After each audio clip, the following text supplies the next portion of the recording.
ഒരാൾ മലമൂത്ര വിസർജനത്തിന് പ്രവേശിക്കുമ്പോൾ അയാൾ ശ്രദ്ധിക്കേണ്ട ഒരുപാട് കാര്യങ്ങളുണ്ട്. ചിലത് ഞാൻ വിശദീകരിക്കാം. യുസന്നു ലിമുരീദിൽ ഖലായി ഹാദിഹിൽ ഉമൂർ. മഹാന്മാരായ ഫുഖഹാക്കൾ വിശദീകരിക്കുന്നുണ്ട്. ഒരാൾ ബാത്റൂമിലേക്ക് മൂത്രിക്കുവാനോ കാഷ്ടിക്കുവാനോ കയറുമ്പോൾ ഒരുപാട് കാര്യങ്ങൾ അയാൾക്ക് സുന്നത്തുണ്ട്. ഒന്ന് അൽ-ഇന്തിആൽ, ചെരുപ്പ് ധരിക്കലാണ്. മലമൂത്ര വിസർജനത്തിന് ബാത്റൂമിലേക്ക് നമ്മൾ കയറുമ്പോൾ ചെരുപ്പ് ധരിക്കണം. അധിക വീട്ടിലും ഇന്ന് വീട്ടിന്റെ ഉള്ളിൽ തന്നെയാണ് ബാത്റൂം. ചില വീട്ടിലൊക്കെ ബാത്റൂമിൽ ചെരുപ്പ് ഉണ്ടാവില്ല. ചെരുപ്പ് ധരിക്കാതെയാണ് പലപ്പോഴും ബാത്റൂമിലേക്ക് പ്രവേശിക്കുന്നത്, മലമൂത്ര വിസർജനം നിർവഹിക്കുന്നത്. അത് ശക്തമായ കറാഹത്താണ്. ചെരുപ്പ് ധരിക്കാൻ ശ്രദ്ധിക്കണം. ചെരുപ്പ് ധരിക്കൽ പ്രധാനപ്പെട്ട സുന്നത്താണ്. അതേ പ്രകാരം സത്റു റഅ്സിഹി, ആണാണെങ്കിലും പെണ്ണാണെങ്കിലും ബാത്റൂമിലേക്ക് കയറുമ്പോൾ തലമറക്കലും സുന്നത്താണ്. സഹോദര സഹോദരി ശ്രദ്ധിക്കണം. നമ്മുടെ കൂട്ടത്തിൽ ജീവിതത്തിൽ ഇത് കൃത്യമായി പാലിക്കുന്ന എത്ര ആളുകളുണ്ടാകും? ബാത്റൂമിലേക്ക് പ്രവേശിക്കുമ്പോൾ തലമറച്ചാൽ കൂലി കിട്ടും. അതൊരു സുന്നത്താണ്. അൻ ഹബീബ് ഇബ്നു സാലിഹ് റളിയല്ലാഹു അൻഹു, മഹാനായ ഹബീബിന് സാലിഹ് റളിയല്ലാഹു അൻഹു പറയുകയാണ്, ആയിഷ ബീവി റളിയല്ലാഹു അൻഹയും പറയുകയാണ്, കാനൻ നബിയ്യു സല്ലല്ലാഹു അലൈഹി വസല്ലം ഇദാ ദഖലൽ ഖലാ, ഹബീബായ നബി തങ്ങൾ മലമൂത്ര വിസർജനത്തിനായി ബാത്റൂമിലേക്ക് പ്രവേശിക്കുമ്പോൾ ഗത്താ റഅ്സഹു വലബിസ ഹിദാഅഹു, തലമറക്കുമായിരുന്നു, ചെരുപ്പ് ധരിക്കുമായിരുന്നു. ഈ രണ്ട് കാര്യങ്ങളും പ്രത്യേകം ശ്രദ്ധിക്കുമായിരുന്നു മഹാനായ മുത്ത് മുഹമ്മദ് മുസ്തഫ സല്ലല്ലാഹു അലൈഹി വസല്ലം. അപ്പൊ ഇൻഷാ അല്ലാഹ് അത് നമ്മളും ശ്രദ്ധിക്കണം. അധിക വീട്ടിലും ബാത്റൂമിൽ ചെരുപ്പുണ്ടാകും. ആ ബാത്റൂമിൽ നിന്ന് ചെരുപ്പ് ധരിക്കുമ്പോൾ വലതുകാലിന്റെ ചെരുപ്പ് ധരിക്കാൻ ശ്രദ്ധിക്കണം. ഇദൻ തഅല അഹദുക്കും ഫൽയബ്ദഅ ബിൽ യുംനാ ഫഇദാ നസഅ ഫൽയബ്ദഅ ബിശ്ശിമാൽ. നിങ്ങളിൽ ഒരാൾ ചെരുപ്പ് ധരിക്കുമ്പോൾ വലതുകാലിന്റെ ചെരുപ്പാണ് ആദ്യം ധരിക്കേണ്ടത്. അഴിച്ചു വെക്കുമ്പോൾ ഇടതുകാലിന്റെ ചെരുപ്പാണ് ആദ്യം അഴിച്ചു വെക്കേണ്ടത്. എന്നാൽ ബാത്റൂമിലേക്ക് കയറുമ്പോൾ ഇടതുകാലാണ് എടുത്തു വെക്കേണ്ടത്. ഇടതുകാൽ എടുത്തു വെച്ച് ബാത്റൂമിലേക്ക് കയറി വലതുകാലിന്റെ ചെരുപ്പ് രണ്ടാമത് വലതുകാല് വെച്ച് ആ വലതുകാലിന്റെ ചെരുപ്പ് ധരിക്കണം. ഇതൊക്കെ നമ്മൾ ചെയ്യുമ്പോൾ എത്രയെത്ര സുന്നത്തുകളാണ് റബ്ബേ നമുക്ക് ലഭിക്കുന്നത്. അള്ളാഹു അതൊക്കെ പാലിക്കാൻ നമുക്ക് തൗഫീക്ക് നൽകട്ടെ. മൂന്നാമത്തെ സുന്നത്താണ് തൻഹിയത്തുമാ അലൈഹി മുഅല്ലം. ആദരിക്കപ്പെടേണ്ട എന്തെങ്കിലും വസ്തുക്കൾ നമ്മുടെ ശരീരത്തിലുണ്ടെങ്കിൽ അത് നമ്മൾ നീക്കി വെക്കണം. ഏതുപോലെ മിൻ ഖുർആനിൻ, വിശുദ്ധ ഖുർആൻ അതിന്റെ ആയാത്തുകൾ, വസ്മുൻ നബി, മഹാന്മാരായ നബിമാരുടെ നാമങ്ങൾ, ഔ മലക്കിൻ അല്ലെങ്കിൽ മലക്കുകളുടെ നാമങ്ങൾ, ഔ ഗൈരി അല്ലെങ്കിൽ ആദരിക്കപ്പെടേണ്ട അസ്മാകൾ, പേരുകൾ, അതേ പ്രകാരം ദിക്റുകൾ, ദുആ, ഇതൊക്കെ നമ്മളെ ശരീരത്തിലുണ്ടെങ്കിൽ അതുമായി ബാത്റൂമിലേക്ക് പോകാൻ പാടില്ല. ശ്രദ്ധിക്കണം. പലപ്പോഴും മൊബൈലുമായി പലരും ബാത്റൂമിലേക്ക് പോകും. ശ്രദ്ധിക്കണേ, മൊബൈലുമായി ബാത്റൂമിലേക്ക് പോകും. മൊബൈലിൽ പോയി വാട്സപ്പ് നോക്കുന്നു, ഫേസ്ബുക്ക് നോക്കുന്നു. ഇങ്ങനെയൊക്കെ ആകുമ്പോൾ മുഅല്ലമായ പലതും അതിൽ കടന്നു വരാൻ സാധ്യതയുണ്ട്. നമ്മളാ വാട്സപ്പ് ബാത്റൂമിൽ നിന്ന് ഓണാക്കുമ്പോൾ ഇലാഹായ റബ്ബിന്റെ നാമങ്ങൾ കടന്നു വരാം, വിശുദ്ധ ഖുർആൻ പാരായണം കടന്നു വരാം, അള്ളാഹുവിന്റെ മഹത്തായ അസ്മാഉകൾ കടന്നു വരാം. ഇത് അനാദരവാൻ. വളരെ ശ്രദ്ധിക്കേണ്ടതുണ്ട്. പല ആളുകളും ബാത്റൂമിലേക്ക് പോകുമ്പോൾ ഒരു പക്ഷേ മൊബൈലുമായി പോകും. എന്നിട്ടങ്ങനെ ഒരുപാട് സമയം അവിടെ ചെലവഴിക്കും. അതൊക്കെ വലിയ നാശങ്ങൾ ഉണ്ടാക്കും, വലിയ ദാരിദ്ര്യത്തിനും കാരണമാകും. മആദല്ലാഹ്, അള്ളാഹു നമ്മളെ കാത്തുരക്ഷിക്കട്ടെ. അള്ളാഹു നമ്മളെ കാക്കട്ടെ. ഇതിങ്ങനെ നമ്മൾ ഫേസ്ബുക്കോ വാട്സപ്പോ നോക്കുന്ന സമയത്ത് ആദരിക്കപ്പെടേണ്ട ആയാത്തുകളോ ദിക്റുകളോ അമ്പിയാക്കളുടെ പേരുകളോ അള്ളാഹുവിന്റെ അസ്മാഉകളോ കടന്നു വന്നാൽ അത് അനാദരവല്ലേ? അതുകൊണ്ട് ശ്രദ്ധിക്കണം, ഒരു സുന്നത്താണ് തൻഹിയത്തു മാ അലൈഹി മുഅ്ലമുൻ. ആദരിക്കപ്പെടേണ്ട എന്തൊക്കെയുണ്ടോ അതൊക്കെയും പൂർണ്ണമായും നീക്കേണ്ടതാണ്. എന്നാൽ മുസ്ഹഫ്, ഒരാൾ മൊബൈൽ കൊണ്ടുപോയി, മൊബൈൽ അയാളുടെ പോക്കറ്റിലുണ്ട്, ആ മൊബൈലിൽ വിശുദ്ധ ഖുർആൻ ഉണ്ടെന്ന് വിചാരിക്കുക, അത് ഓപ്പൺ ആക്കിയിട്ടില്ല, അതിന് വിരോധമില്ല. ഒരാൾ ഹാഫിളാണ്, വിശുദ്ധ ഖുർആൻ മനഃപ്പാഠമാക്കിയിട്ടുണ്ട്, അല്ലെങ്കിൽ സൂറത്തുൽ ഫാത്തിഹ അയാൾക്ക് മനഃപ്പാഠമാണ്, അത് അയാളുടെ തലച്ചോറിലുണ്ട് എന്ന് കരുതി അയാൾക്ക് ബാത്റൂമിൽ പോയിക്കൂടെ? പോകാം, വിരോധമില്ല. പക്ഷേ അത് അവിടുന്ന് ഓതാൻ പറ്റുമോ? ഓതാൻ പറ്റില്ല. എന്നതുപോലെ നമ്മളുടെ മൊബൈലിൽ മെമ്മറിയിൽ ഖുർആനുണ്ട് എന്നതുകൊണ്ട് വിരോധമില്ല, അത് ഡിസ്പ്ലേയിൽ വരാൻ പാടില്ല. ഓത്തായിട്ടും വരരുത്, എഴുത്തായിട്ടും വരരുത്, അത് അനാദരവാണ്, ശ്രദ്ധിക്കണം. അതുകൊണ്ട് അങ്ങനെയുള്ള കാര്യങ്ങൾ ശ്രദ്ധിക്കൽ പ്രത്യേകമായി പരിഗണിക്കേണ്ടതാണ്. നാലാമത്തെ സുന്നത്ത് അഖ്ദു അഹ്ജാരിൽ ഇസ്തിൻജാഇ വഇദാദിമാ. മനോഹരം ചെയ്യാനായി അയാൾ കല്ല് കരുതണമെങ്കിൽ കല്ല് കരുതണം, അല്ലെങ്കിൽ വെള്ളം കരുതണമെങ്കിൽ വെള്ളം കരുതണം. വെള്ളം ഉണ്ട് എന്ന് ഉറപ്പ് വരുത്തണം. ബാത്റൂമിലേക്ക് കയറിയിട്ട് വെള്ളം ഉണ്ടെന്ന് ഉറപ്പ് വരുത്തുക. അല്ലാതെ എല്ലാം കഴിഞ്ഞിട്ട് പൈപ്പ് തിരിച്ചു നോക്കുമ്പോൾ വെള്ളമല്ലല്ലോ, ആ മോട്ടർ നിട്ടാന്ന് വിളിച്ചു പറയേണ്ട ഒരവസ്ഥ വരരുത്.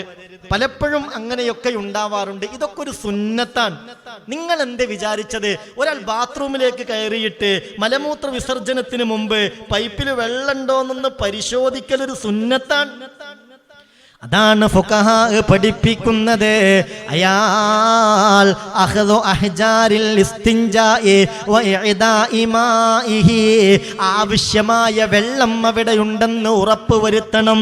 അങ്ങനെ ഉറപ്പ് വരുത്തൽ ഒരു സുന്നത്താണ്. ഇലാഹായ റബ്ബിൽ നിന്ന് പ്രതിഫലം ലഭിക്കുന്ന കാര്യമാണ്.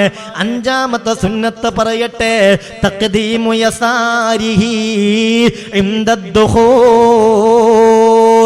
ആ ബാത്റൂമിലേക്ക് കയറുമ്പോൾ ഇടത് കാലാണ് മുന്തിക്കേണ്ടത്. ഇടത് കാല് മുന്തിച്ചിട്ട് വേണം ബാത്റൂമിലേക്ക് കയറാൻ. അതൊരു സുന്നത്താണ്.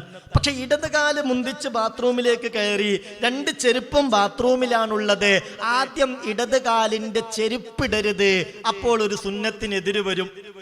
ഇടത് കാല് വെച്ച് ബാത്റൂമിലേക്ക് കയറി, പിന്നെ രണ്ടാമത് നമ്മൾ വലത് കാല് വെക്കുന്നു.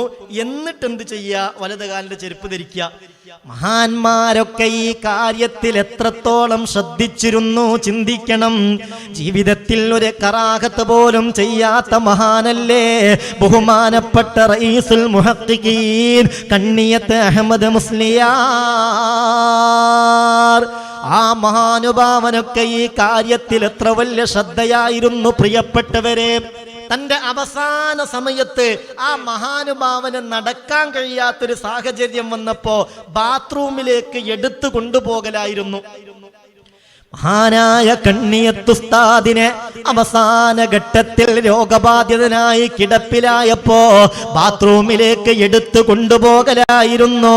അങ്ങനെ ഒരു ദിവസം ബാത്റൂമിലേക്ക് എടുത്തു കൊണ്ടുപോയപ്പോ ബാത്റൂമിലേക്ക് കയറ്റിയ ഉടനെ റഈസുൽ മുഹഖ്ഖിഖീൻ കണ്ണിയത്തുസ്താദ് തന്നെ ചുമന്ന് കൊണ്ടുപോയവരോട് പറഞ്ഞു, ഒന്നെന്നെ പുറത്തേക്കാക്കണം, വേഗം പുറത്തേക്കാക്കണം.